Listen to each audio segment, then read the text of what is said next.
What is up, Jobins? Welcome to another episode of What the X. This is actually What the X episode 22, WTX episode 22. Been a long day, don't have the highest energy. Kind of hungover still from a really fun time with the boys at the Cardinals game. And had a lot to drink with the cocktails. They were open bar, which was really awesome. Thank you so much, Sean, for that experience. So cool that you had an extra ticket. So thank you. Thanks to the boys. Was a great time. But today is a day of remembering, a sad day for sure. And we're just gonna start off with the guy who invented crypto and also played with Michael Jordan, Scottie Pippen, at Scottie Pippen. I'm deeply saddened by the loss of my brother, Dikembe Mutombo, a true giant in every sense. Dikembe's presence was felt far beyond the basketball court. His impact as one of the greatest defenders the game has ever seen was undeniable. But what truly set him apart was his heart, his integrity, and his relentless dedication to uplifting others. He was a man of purpose, whose legacy is built on the countless lives he touched, the communities he helped, and the powerful example he set. His smile, his spirit, and his love for humanity will never be forgotten. Rest in peace, Dikembe. Your legacy will live on forever. How eloquently put by Scottie Pippen.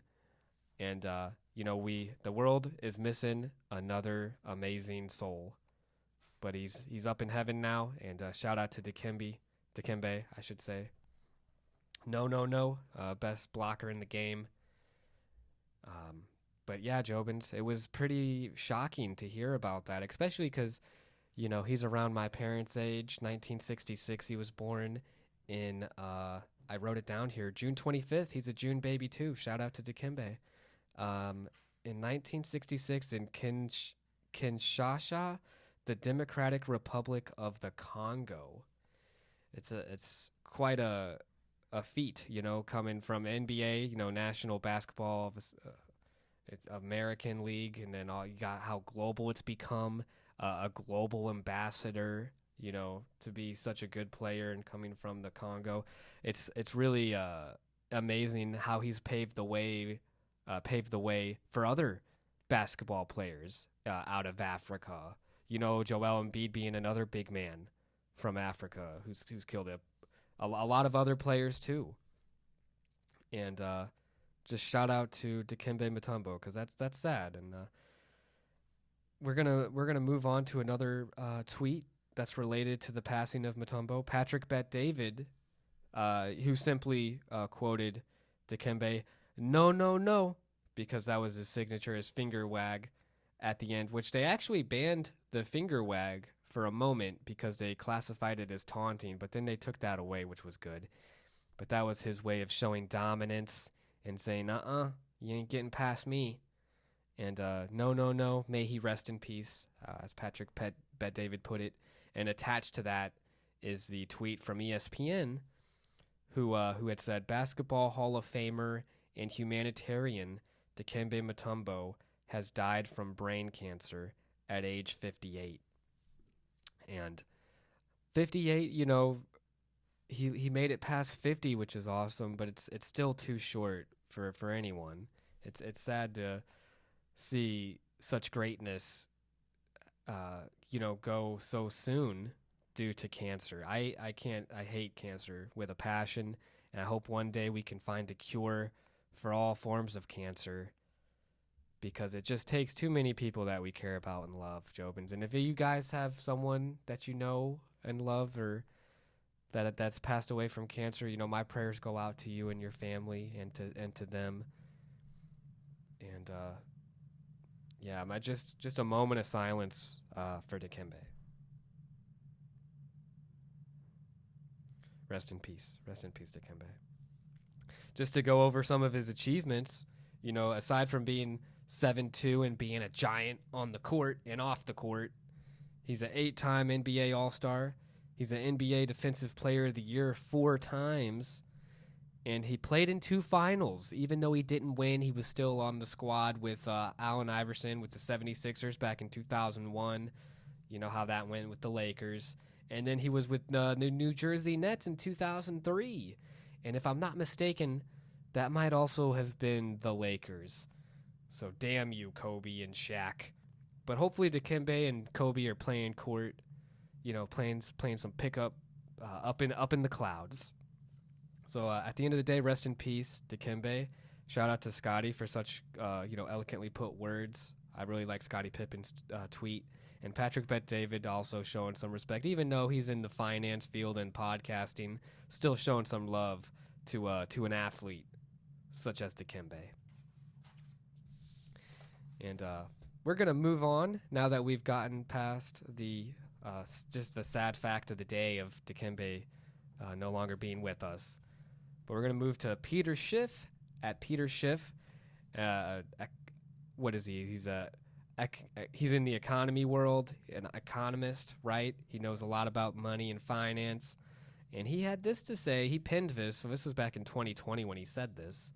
But it goes, America was founded by rugged individuals who created government to secure their rights and leave them alone. Americans today want government to violate other people's rights, steal their stuff, and give it to them. The home of the free has become the land of the freeloader. And that's an interesting approach or a view to everything going on with, the taxing the rich policies, the Robin Hood policies, if you will, of the left. And then, we're only going to tax people that make $100 million or more. But, Jobins, I want you to think about this. How many new IRS agents are out there? How much are they expanding the scope of the IRS? And what's scary about that, Jobins, is just the fact that, you think it's going to be, the rich and the powerful that they're going to be going after, and they will, but it's also going to be everyday people like you and me, the everyday taxpayer that's going to feel the sting of this, if you will. I just think that the more control the government has and the more oversight, the worse it's going to be. This is just going to lead to more invasion of privacy. Everything that the government's going to need to know, they'll know. And I just think that the founding fathers were against tyrannical governments. But at the same time, when we're hearing all these sweet words and these promises, it's easy to vote for someone without thinking about all the government oversight that could come with that, And I'm not saying that it's either Harris or Trump, because I think you should vote for who you believe is best for the country. And that's what I'm doing, and I think that's what everyone should be doing. But just remember that as nice as all the taxing the rich policies sound, what's that going to lead to, and who's really going to suffer from that? Because rich people always have a way of evading taxes. There's always loopholes there, but for us, there's no offshore accounts you can move your money to, So I just hope that if Kamala Harris does win, that she stands by the middle class, the group that she's targeting the most, and actually does what's best for them. Because I myself and a lot of people fall under middle class. Maybe not even, because what's middle class nowadays? Now it means you got to earn more than $100,000 to be classified as middle class. So a lot of people don't even fall under middle class anymore. At the end of the day, hopefully, I'm trying to get rid of this cynicism and just hope that either president, whoever gets in power, will do what's right for the American people, like our founding fathers would have. And to segue into the last tweet, a little bit of a shorter podcast. Like I said, I'm just really tired today, and I just wanted to show some love to Dikembe, being the legend that he was, and then just a couple other tweets here. So the last tweet is from Donald J. Trump himself at Real Donald Trump. And this one, Jobin's a little crazy. It's religious. Saint Michael the Archangel, defend us in battle. Be our defense against the wickedness and snares of the devil. May God rebuke him, we humbly pray. And do thou, O Prince of the heavenly host, by the power of God, cast into hell Satan and all the evil spirits who prowl about the world, seeking the ruin of souls. Amen. Interesting, a prayer. And I just wanted to say, Jobins, that I myself do appreciate, good prayer. I do appreciate, like, even the national anthem is amazing. I think we have some of the best national anthem out there. And if anyone else from another country thinks that their national anthem is better, I'd love to hear why. And then also look up the lyrics to your national anthem. But man, the home of the brave, you know what I'm saying? Like, we were at the football game yesterday, like I was saying earlier. So shout out again, Sean, with the tickets. And I swear, everyone applauding, and there's like everyone's head down, their hats off, hand against the chest, against the heart, just like unity with the country. And that's just what I want to see. That I wish that the national anthem, like the presence that it brings, or the way that it connects all Americans, I wish that we could have a constant connection like that. Because it seems just as soon as that's over, it's back to all the bullshit again. And I just hope that we can be joined together and united as one America, as one United States.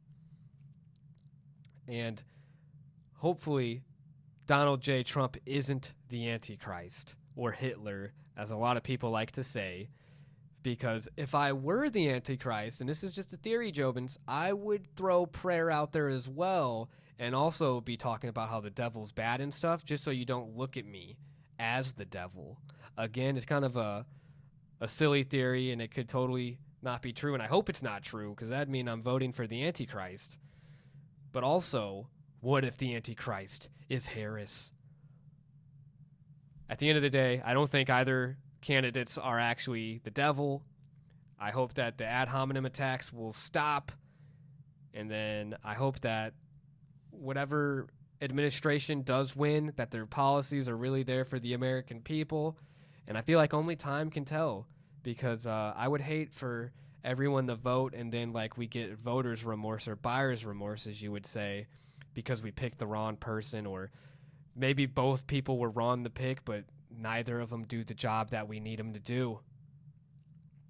I hope that we can get our confidence restored in government, and I hope that we get ourselves on the right track, and I hope the conflicts outside of the country dissipate, and we find resolution there too. The Ukraine situation, the Israel situation, the border situation. There's so much conflict and craziness going on. I just hope that we can come together and solve these crises together.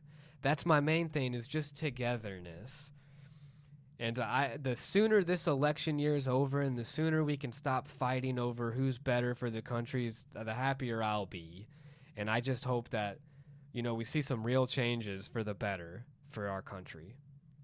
So, and it's crazy, too, to think Mutombo, he's gone, and he knew that these people were running for it's crazy that he'll never know who won. Or maybe because of heaven, he'll be able to see.